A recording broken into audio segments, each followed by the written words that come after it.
This is COVID-19 with Dr. Richard Brown.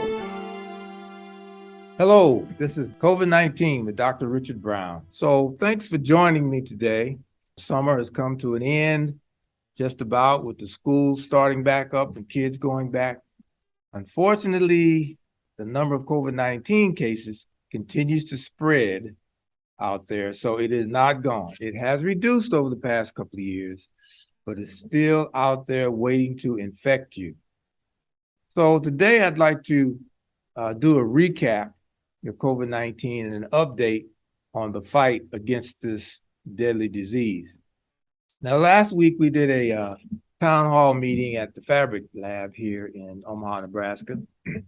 And it is there that we had the public in, and we talked about this update that I'm going to provide to you today, and had question and answer about those things that the public had questions about.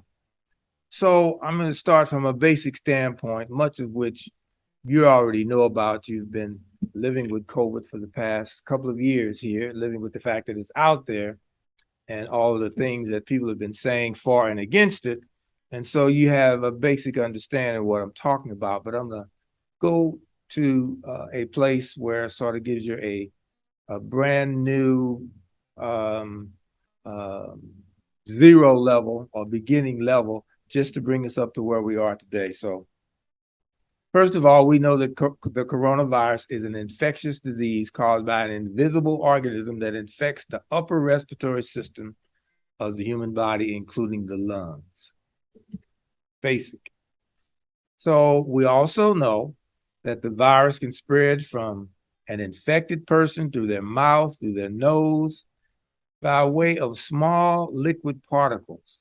When people talk, when they cough, when they sneeze, when they speak, when they sing, when they breathe, any of these avenues may have these small particles that will contain the virus, which is why we talked about keeping away from people a certain distance.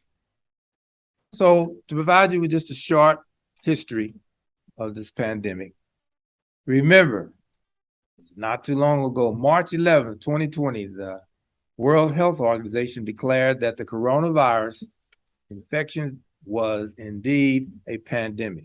It occurred and was found all across the world, the globe.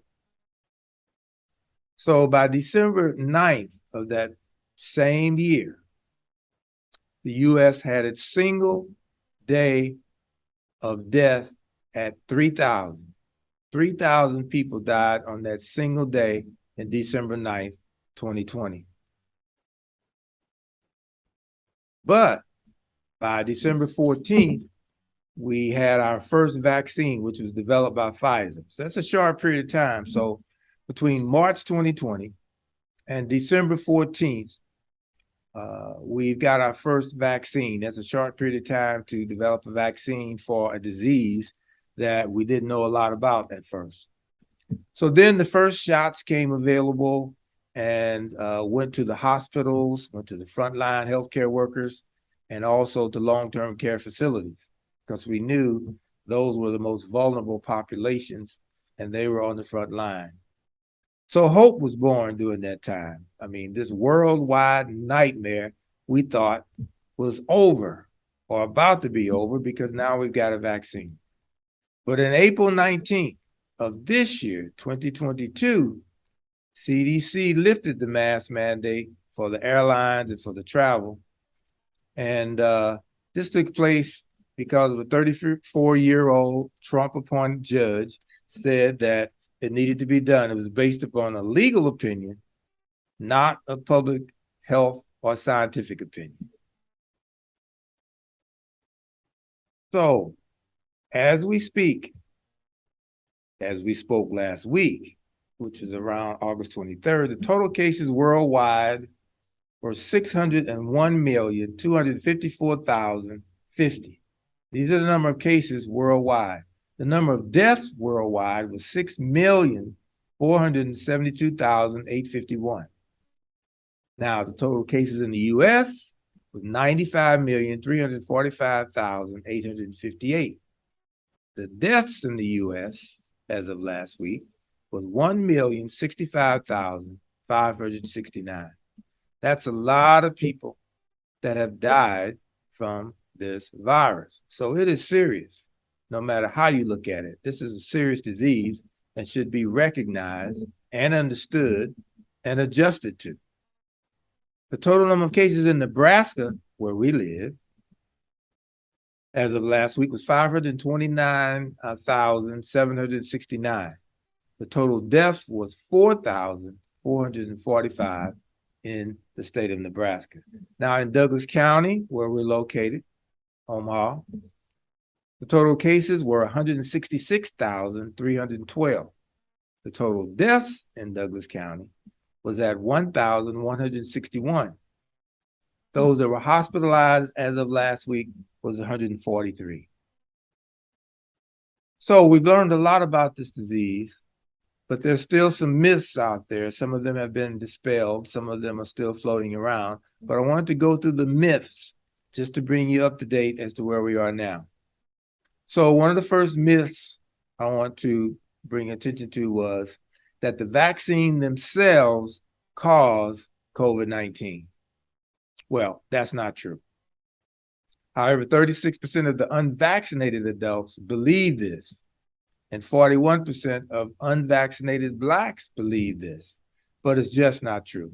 Second myth, that the vaccines cause infertility, which means it decreases and actually destroys your ability to have a child if you are a female or a male.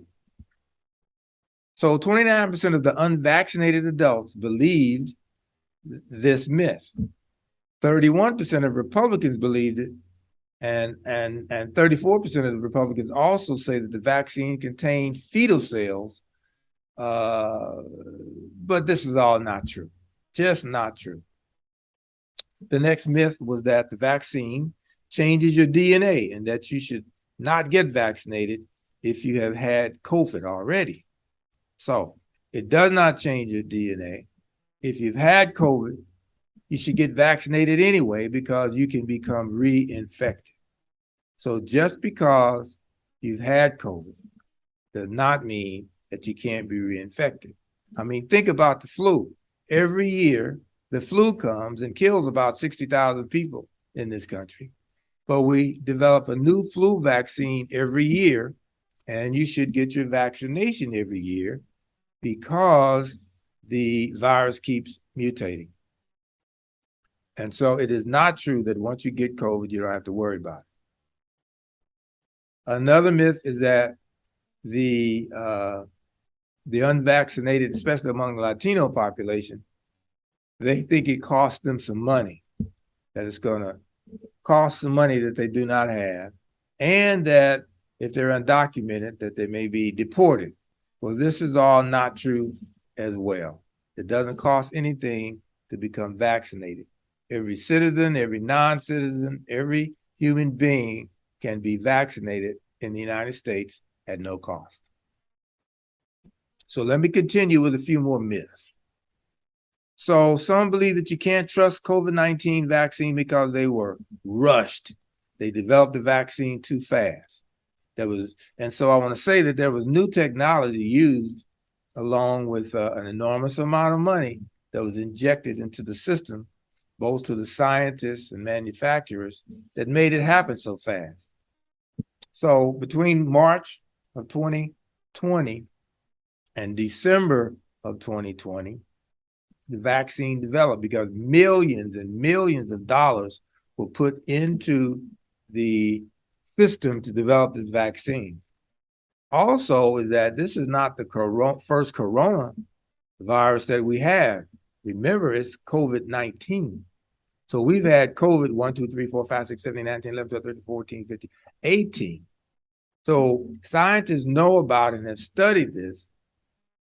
And so it was not rushed that fast. It was rushed to develop a virus against COVID-19, but the processes that go into developing vaccine have been around for years and years, and specifically as it relates to COVID. Another myth is that the vaccines are not safe. The vaccines are safe. As a result of people getting vaccinated, thousands and thousands of people have not died, thousands have not become ill, and thousands have not become hospitalized because the vaccines do work. Think about it again.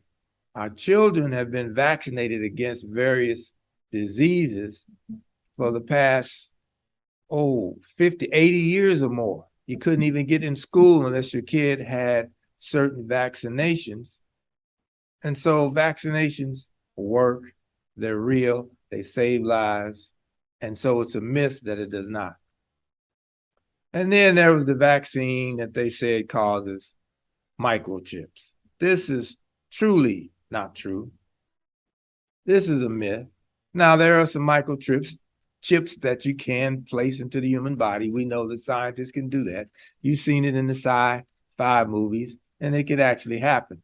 But this vaccine does not have any microchips, and it is not placed into the human body. It consists of a vaccine made up of an mRNA process, and it's made up of lipids and a pH stabilizer. So it's not even using live viruses. It's not using live COVID-19 virus. It is a different type of a vaccine that's developed without that. So it's not true that it contains microchips. Another myth is that the vaccine will alter my DNA. Well, I mentioned that already. There's no scientific proof and evidence that that happens. And then finally, it says that I already had COVID, so I won't benefit from a vaccine. As I mentioned already, that's not true. Health experts report that it is appropriate to get the vaccine because we do not yet know how long natural immunity will last for this vaccine. We understand now that it lasts about 6 to 9 months, okay? Which means that every 6 to 9 months, for what we know now, is the time frame by which the vaccine wanes or wears off, and you may need to get a new shot. Okay, a couple of more myths. So the survival rate is so high that I don't need the vaccine, meaning that, people get it and then they don't die, they get sick a little bit, but then they come back, and so we don't need to get it. Well, it is true that most people will recover. But as I said already, 6.5 million people worldwide have died because of COVID-19. The diseases can cause long-term effects such that damage the lungs, the heart, and the brain. The vaccine protects people all around you as well. Another myth is that once vaccinated, I won't have to wear a mask or exercise social distancing. Not true. Even though you're fully protected, perhaps by having, your shot and your booster, full protection doesn't take place until about 3 weeks after you get your second shot of Pfizer or Moderna. And it is not clear that the vaccine protects against people who have asymptomatic infections. This means that people may have the virus, but they have no signs, no visible signs that they're infected. They don't have a headache. They don't have achy muscles. They don't cough. They don't have the other symptoms. And so we don't really know how long the vaccine protects those individuals. And so another myth is that now that we have vaccines, the pandemic will be over soon. Absolutely not true. It has been now going on 2 years, almost 3 years now, that we've had the vaccine. Many people have been vaccinated, but there's still variants taking place.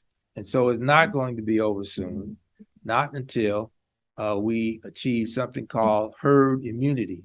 And herd immunity takes place when the entire population of about 90% have been vaccinated. That's herd immunity.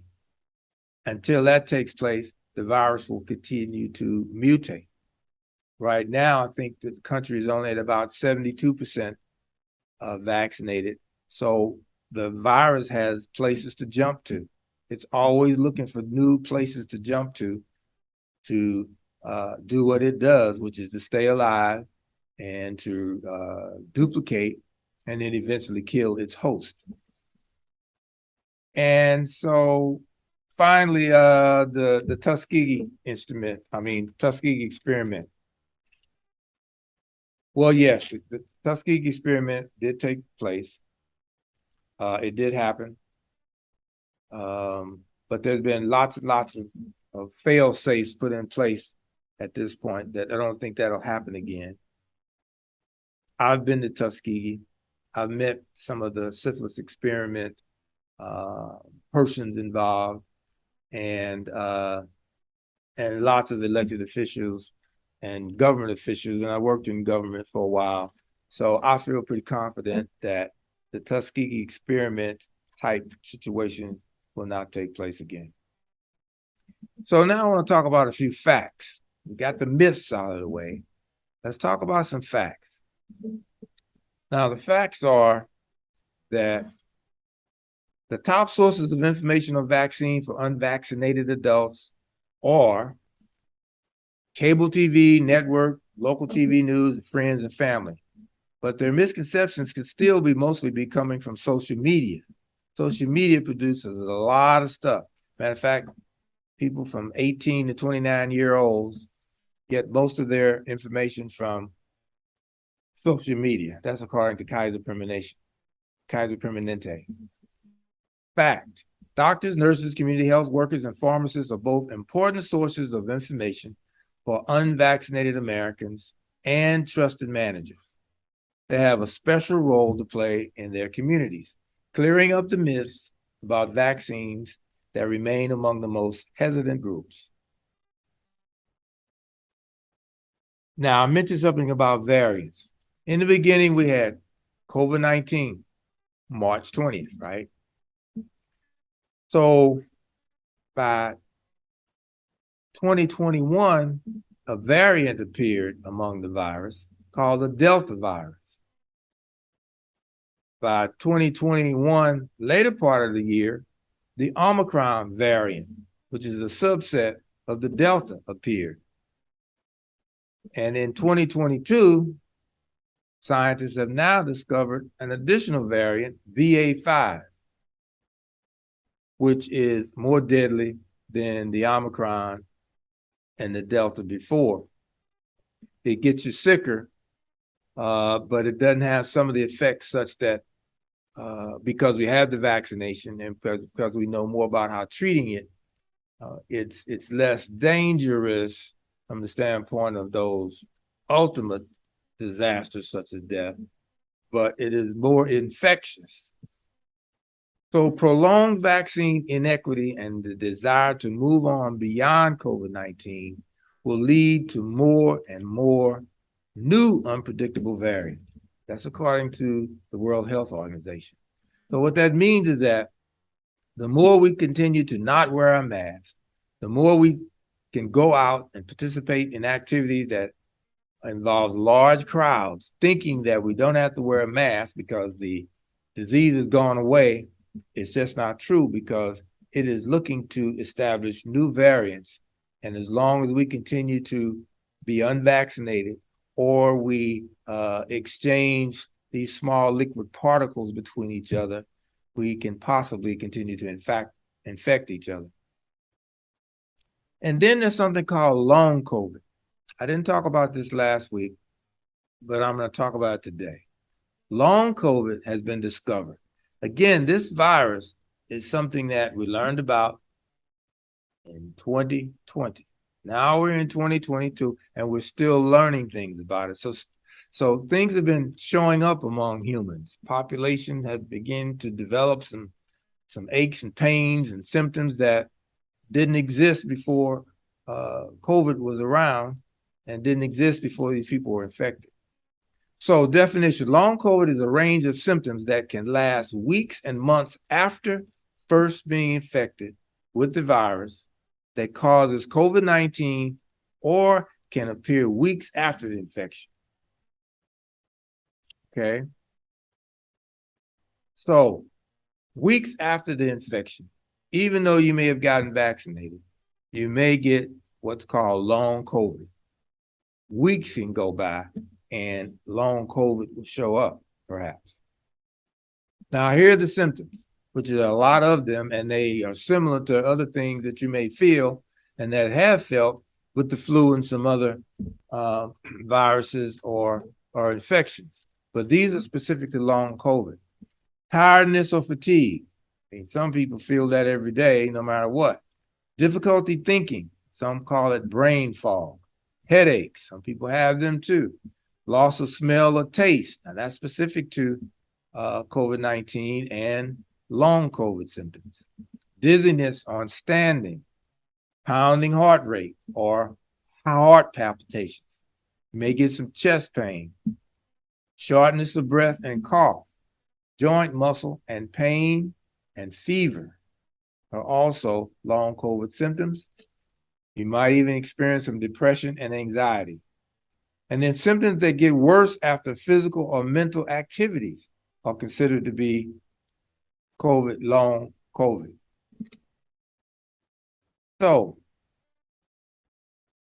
let's talk about the risk of COVID-19 outcomes. The higher risk for severe COVID-19 outcomes.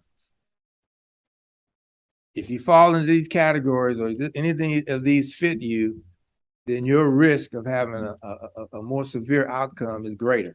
So if you have cancer, cerebral vascular disease, chronic kidney disease, chronic lung disease limited to interstitial lung disease, pulmonary embolism, pulmonary hypertension, bronchitis, COPD, if you have any of these and you get COVID, your outcome could be more severe. Chronic liver disease is limited to increased risk of COVID outcomes. Cirrhosis, non-alcoholic fatty liver disease. My daughter had that several years ago before COVID, and she almost died, and we couldn't figure out what was going on, but other than she had non-alcoholic fatty liver disease. She's healthy now. Matter of fact, she's gained a little more weight than she should, because she was down to about 90 pounds now. Oh, okay, I'm telling too much. Alcoholic liver disease, or if you have autoimmune hepatitis, these areas are make you more vulnerable. Cystic fibrosis, diabetes, mellitus, type 1 and type 2. Type 1 and type 2. Many people in the Black community are subject to and victims of diabetes type 2. And I say victims, although they don't have to be victims, because type 2 diabetes can be curable among certain people. And that's a whole nother segment, but it has to do with your lifestyle in terms of what you eat and the exercise that you do and how you conduct yourselves to be rid of type 2 diabetes. But disabilities, any of these disabilities that you have, make your risk for COVID-19 to be more severe. And that's cerebral palsy, limitations with self-care or activities of daily living, learning disabilities, spinal cord injuries. If you have a heart condition such as heart failure, if you've got HIV or any mental health disorders, then you're at risk. Neurologic conditions limited to dementia, you're at greater risk. Pregnancy and recent pregnancy causes you to be more at risk if you catch COVID-19. Smoking, current or former smokers, if you fall into that category and you get COVID-19, your severity is greater. And with the remaining time I have, I just want to go through the booster. And this is going to be around for a while. So just want to make sure we understand what's going on with it. So who should get a booster? And a booster, of course, is the shot that you get after you get your first COVID shot. Anyone 12 years and under can get a booster. Who could get a second booster? Anybody that's 50 years and older should have a second booster. And when should you get your booster? At least 5 months after completing your primary COVID-19 vaccine series. And so the series may be 1 shot with Moderna, maybe 2 shots with Pfizer. And as they have developed additional series, it may change a bit again because we're still learning and things are changing. Although people try and say, oh, they didn't tell the truth. CDC didn't do this, and Dr. Fauci did. Well, they were learning as the disease progressed. And believe me, they were learning much more than those of us out here were learning. And so we ought to respect those high-powered, highly educated scientists who have dedicated their lives to keeping us healthy when they speak to us. So if eligible for a second booster, at least 4 months after your first booster, you should take it. So when you get the booster, see which boosters can you get?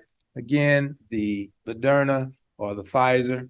Second booster must be an mRNA COVID-19 vaccine. And see the teens that talk about 12 to 17 years old can only get the Pfizer COVID-19 booster. And primary series COVID-19 Moderna is one that's listed too. So in general, get your shot, get your boosters, talk with your primary physician to see when the booster should be taken, and live with the fact that this disease is going to be with us. It is continuing to every day fight to make sure that it survives. And so we as human beings, we must fight to make sure that we stay alive. Now, we've lost 6.5 million, and between 300 and 1,000 are still dying today. And so the fight is on, and we should continue to fight, okay? And with that, we want to go through and make sure that we continue to do the sanitation things that we've done. There's lots of slogans that we developed over the past couple of years about this COVID-19. Under sanitation, we said that the coronavirus is real. Its only mission is to kill. You should wash your hands and sanitize as often as you can. Avoid large crowds and wear a mask. Protect your fellow woman and man. Testing, whether north, south, east, or west, you must test and test and test. Physical distancing. Practice physical distancing. Follow science and public health reps. Stop this corona from spreading. Just follow the safety steps.